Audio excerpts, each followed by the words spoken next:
Online video में आप सभी का स्वागत।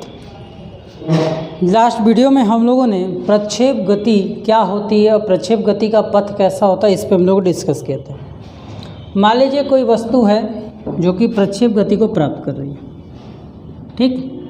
तो प्रक्षेप गति को अगर वो कोई वस्तु प्राप्त कर रही है तो ये ऐसे जाएगी। तो यहाँ से यहाँ तक क्षैतिज दूरी, मतलब ये जहाँ से उसने शुरुआत किया, जहाँ पे उसने अपना अंत किया उड़ना, इस क्षैतिज दूरी को ही हम लोग बोलते हैं बेटा परास। क्या बोलते हैं? इस क्षैतिज दूरी को हम लोग बोलते हैं परास। और इसके उड़ने में कितना समय लगा, मतलब ये यहाँ से शुरू किया, इसको ज़मीन तक आने में कितना समय लगा, उसको हम लोग बोलते हैं बेटा उड्डयन काल। और जिस बिंदु पर पहुंचने के बाद ये ऊपर जाना बंद करके नीचे आना शुरू कर देता, उस बिंदु को हम लोग बोलते हैं बेटा अधिकतम ऊंचाई, मतलब सबसे मैक्सिमम कितना वो ऊंचा जा सकता है। तो चलिए आज हम इन तीनों बातों पर डिस्कस करेंगे, ठीक। चलिए, जैसा कि अगर आप जानते हैं कि अगर हम इसको u वेग से ऊपर की तरफ फेंक रहे थे तो इसके u वेग से दो तरह के हमारे वेग का प्राप्त होगा। पहला एक हमको मिलेगा बेटा ux, पहला हमें मिलेगा ux, दूसरा हमें मिलेगा बेटा uy। यहाँ पे जो ux की वैल्यू होगी वो कितनी होगी बेटा, ये अगर ये 36 के साथ थीटा कोण बनाता है तो ये हमें मिलेगा u cos थीटा, और uy के साथ इसका जो कोण देखेंगे तो कितना होगा बेटा u sin थीटा, ठीक। चलिए सबसे पहले हम बात करते हैं उड्डयन काल की। सबसे पहले बात करते हैं उड्डयन काल की। देखिए बेटा, अगर हम बात करें u cos थीटा, अगर क्षैतिज में जो गति हमें मिले उसके बारे में कोई विशेष ज़्यादा जानकारी हमारे पास है नहीं, लेकिन इसमें हम देखते हैं कि जैसे जैसे ये ऊपर जा रहा है, इसके अगर ऊपर जा रहा है मतलब यहाँ पे पहुँचने पर अगर रुक गया, अगर वो यहाँ से नीचे ऊपर जाने पर रुक गया, मतलब यहाँ पर इसकी वेलोसिटी में परिवर्तन हो रहा है। तो सबसे पहले हम ये देखेंगे, उड्डयन काल को निकालने से पहले आप ये देखिए, सबसे पहले uy आपका स्टार्टिंग वेलोसिटी हो गया। uy शुरू किया किस स्पीड से बेटा, u sin थीटा की स्पीड से। जब ये महत्तम ऊंचाई h तक पहुँचा, मतलब जब अधिकतम ऊंचाई h तक पहुँचने पर, h पर पहुँचने पर जब यह h पर चला गया, ध्यान समझिएगा, जब यह h पर चला गया तो उस समय इसकी जो वेलोसिटी थी, मतलब vy की जो वैल्यू थी वो बेटा 0 हो गई। अंतिम वेग क्या हो गया, 0 हो गया, क्योंकि ऊंचाई किसके कारण जा रहा था, ऊंचाई जा रहा था इस वेग के कारण, uy के कारण। तो जब हम देखें कि uy के कारण इसका क्या होगा, ऊंचाई खत्म हो गया।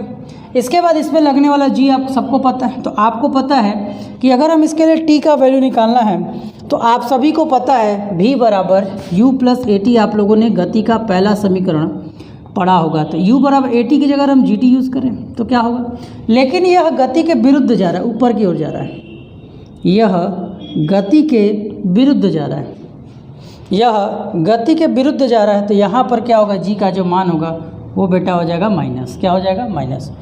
अब आप इस समीकरण से ध्यान से देखो तो हम इसको अगर y लगा दें यहाँ पर तो क्या होगा, तो ये तो 0 हो गया, और uy की क्या हो गया बेटा, u sin थीटा हो गया।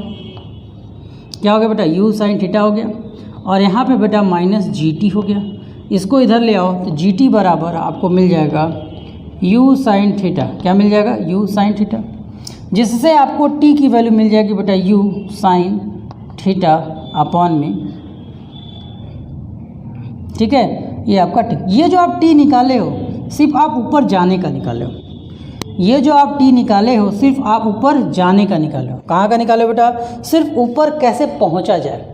तो जितना समय आपको यहाँ से यहाँ तक पहुँचने में लगे उतना ही समय आपको यहाँ से यहाँ आने पर, ठीक है। जहाँ तक देखो, जैसे किसी वस्तु को अगर आप ऊपर फेंकते हो तो ऊपर फेंकने पर अगर उसको जाने में, ऊपर तक पहुँचने में 2 सेकंड लगता है तो आने में भी उसे 2 ही सेकंड लगेगा। इस बात को जान लो।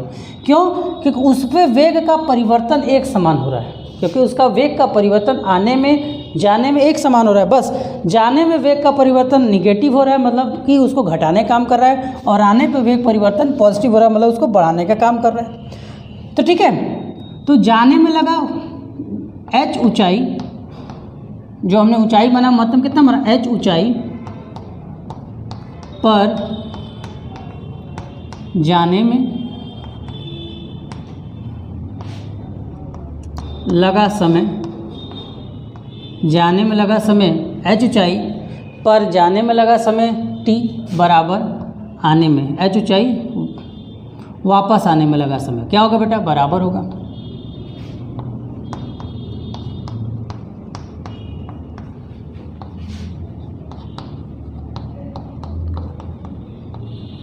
क्या होगा, वापस आने में लगा समय क्या होगा, बराबर होगा।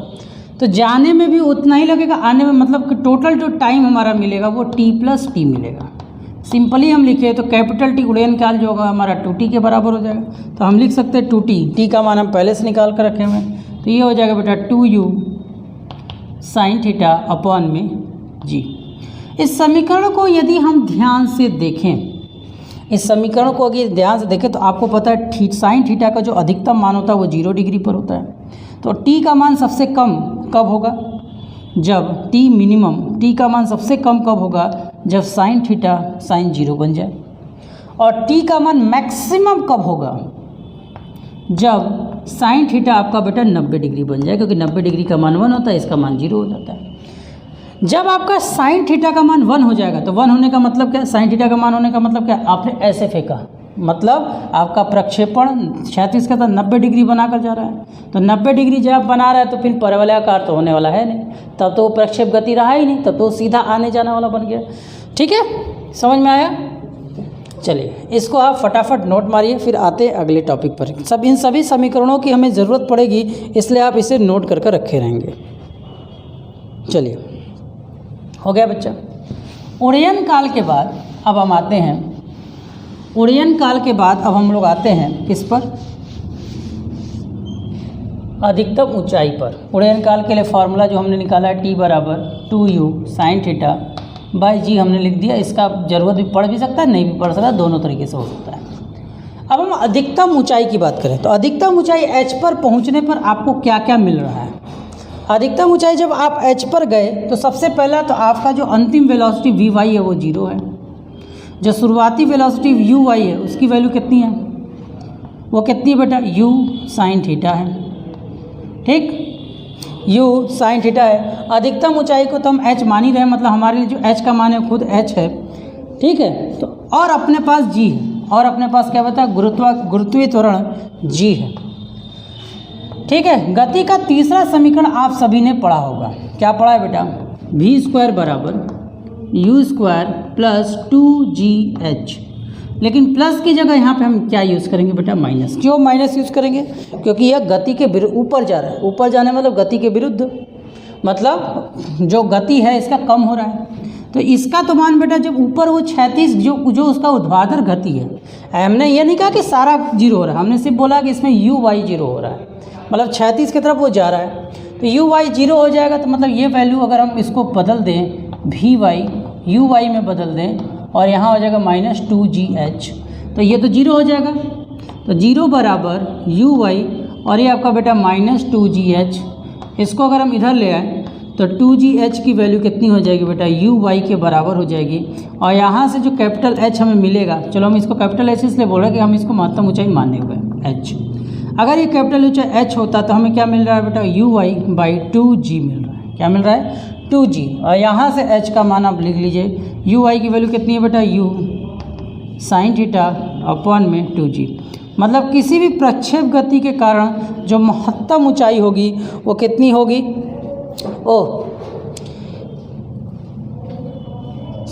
यहाँ पर देखिएगा ध्यान से, यहाँ u² होता है, तो यहाँ जब हम स्क्वायर लगाएंगे तो ये आपका क्या हो जाएगा, u² sin² थीटा हो जाएगा। कितना हो जाएगा, u² sin² थीटा। तो ये हमारे किसी भी गति द्वारा महत्तम ऊंचाई है। अब अगर आपको किसी भी वस्तु को ऊपर की ओर फेंकना है और आप चाहते हो कि उसका महत्तम ऊंचाई प्राप्त हो, तो कैसे प्राप्त होगा, मैं बता दूं। जब आप महत्तम ऊंचाई की बात करते हो तो यहाँ पे आपको क्या दिख रहा है, थीटा साइन में है। तो साइन थीटा का महत्तम मान कब हो सकता है, जब साइन थीटा साइन 90 बन जाए। और साइन 90 बनते ही या जब आप उसको ऊपर फेंकोगे तब वो प्रक्षेप गति रहा कहाँ, तब तो वो सीधी रेखा में गति हो गया ना। तो वो प्रक्षेप गति कहाँ रहा, जब आप उसको ऊपर फेंक रहे हो तो जैसे जा रहा है वैसे आ रहा है। प्रक्षेप गति के अंदर इस तरह का घुमाव तो आना चाहिए। तो इस कंडीशन में हम बोलेंगे कि h का मान मैक्सिमम हम तभी प्राप्त कर सकते हैं अगर आपको कभी भी किसी चीज़ को अधिकतम ऊंचाई तक फेंकना है तो आपको क्षैतिज के साथ 90 डिग्री का कोण बनाकर उसको फेंकना होगा, तभी आप उसका महत्तम ऊंचाई प्राप्त कर पाओगे। ठीक है, चलिए हो गया। चलिए इसे फटाफट नोट कर लीजिए। चलिए जो इसका मान हमने निकाला उसको भी, इसकी भी वैल्यू को हम यहाँ पे नोट कर देते हैं। h बराबर you square sine square theta upon में 2g। अब हम बात करते हैं परास की। अब हम बात करते हैं परास की। यदि हम बात करें बेटा परास की, तो परास जो यहाँ से परास क्या बेटा 36 दूरी है, और 36 में ले जाने का काम किसका है? 36 दूरी बढ़ने का काम सिर्फ और सिर्फ एक ही आदमी के पास है, वो है बेटा ux। ये ux के कारण जा रहा है, और 36 दिशा में कोई भी हमने उसको नहीं बोला है, हम 36 दिशा में उसको कोई भी वेग प्रवाह मतलब कोई भी त्वरण प्रवाहित नहीं दे रहे हैं। इसलिए इस पर जो लगने वाला वैल्यू होगा, अगर हम इसके लिए ux का मान निकालें तो परास मान लीजिए r है। मान लीजिए परास आपका कितना है बेटा? r है, इसको रेंज बोलते हैं। तो r बटे में कैपिटल T, मतलब यहाँ से यहाँ तक बॉल को पहुँचने में जो समय लगा होगा वो T। तो अगर हम यहाँ से r की वैल्यू को निकालें तो हमें क्या मिलेगा बेटा? ux into T. ux का मान बेटा u cos थीटा, और t का मान देखो हम पहले से निकाल कर रखे हुए हैं, वो कितना होगा बेटा? 2u sine theta divided by 2g divided by g। अब थोड़ा सा अपना दिमाग लगाओ, u को u का u से मल्टीप्लाई u स्क्वायर होगा, ये हो गया बेटा 2 साइन थीटा और आपका हो गया बेटा cos थीटा अपॉन में g। अब एक फॉर्मूला याद कर लो आप लोग, आपने पढ़ा होगा साइन 2a का वैल्यू होता था बेटा 2 साइन ए कॉस ए। क्या होता था? साइन ए का वैल्यू क्या होता था बेटा? 2 साइन 2a का वैल्यू क्या होता था? Sign 2a cos A.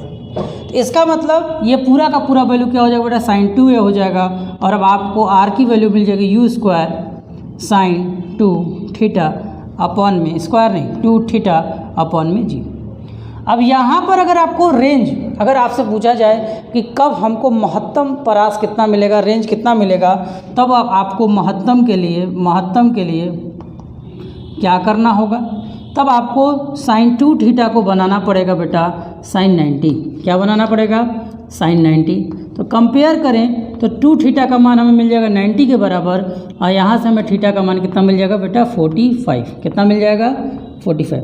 मतलब किसी भी वस्तु को अगर इसी तरफ दूर फेंकना है, मतलब इस अगर ऐसे दूर फेंकना है, जितना दूर अगर आपको फेंकना है तो उसके लिए क्षैतिज से उसका कोण कितना होना चाहिए बेटा? 45 डिग्री का होना चाहिए। उससे कम होगा तो भी उसका परास कम होगा, उससे ज़्यादा होगा तो भी उसका परास क्या होगा? कम होगा। अगर एक समान वेग से किसी वस्तु को हम फेंक रहे हैं, एक समान वेग से अगर किसी वस्तु को फेंक रहे हैं तो उसे अधिकतम ऊंचाई प्राप्त कर मतलब अधिकतम परास प्राप्त करने के लिए, मतलब अधिकतम क्षैतिज दूरी प्राप्त करने के लिए उसे 45 डिग्री के कोण पर फेंका जाना चाहिए। तो इस प्रकार हमने 3 मान अपने संपर्क में ले आए। उसका मान कितना है बेटा? You square sine 2 theta upon में 2g। चलिए एक सिंपल सा उदाहरण ले लेते हैं।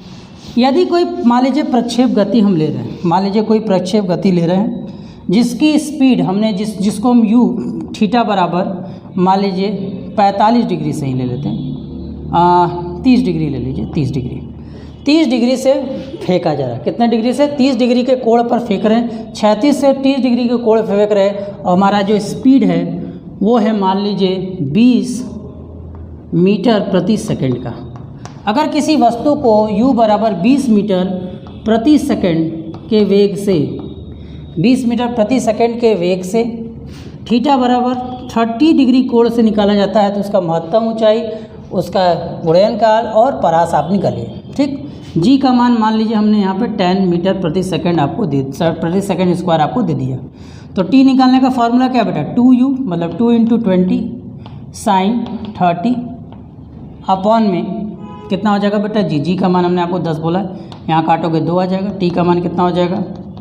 2 × 2 साइन 30 का मान 1/2, 2 से 2 कट गया, मतलब t बराबर आपको आ गया 2 सेकंड। मतलब ये कितने देर हवा में रहेगा? 2 सेकंड के लिए हवा में रहेगा। अब अगर आपको महत्तम ऊंचाई निकालना तो h बराबर यू स्क्वायर मतलब 20 का स्क्वायर सीधे कर दे रहे 400, 20 का स्क्वायर मतलब 20 × 20 साइन स्क्वायर थीटा मतलब 1/2 का स्क्वायर हो जाएगा, 1/2 का स्क्वायर मतलब 1/2 गुणे 1/2 बटे में 10। 10 से कटा ये 2 हो गया, 2 एक कम 2, 2 से कटा, मतलब अधिकतम कितना ऊपर जाएगा बेटा? 10 मीटर जाएगा। कितना जाएगा? अधिकतम 10 मीटर। अब इसी का अगर आपको रेंज देखना, तो रेंज कितना होगा बेटा? परास कितना होगा? तो यू स्क्वायर मतलब 20 गुणे 20 साइन 2 थीटा मतलब 30 का दुगना 60, साइन 60 की वैल्यू कितनी होती है? √3/2 अपॉन में 10। कट गया, कितना आया बेटा? रेंज बराबर 20√3। अब √3 का मान रख कर आप इसका वैल्यू निकाल लेंगे। समझ में आया? तो इसी तरह के प्रश्न आएंगे आपको इस पर आधारित।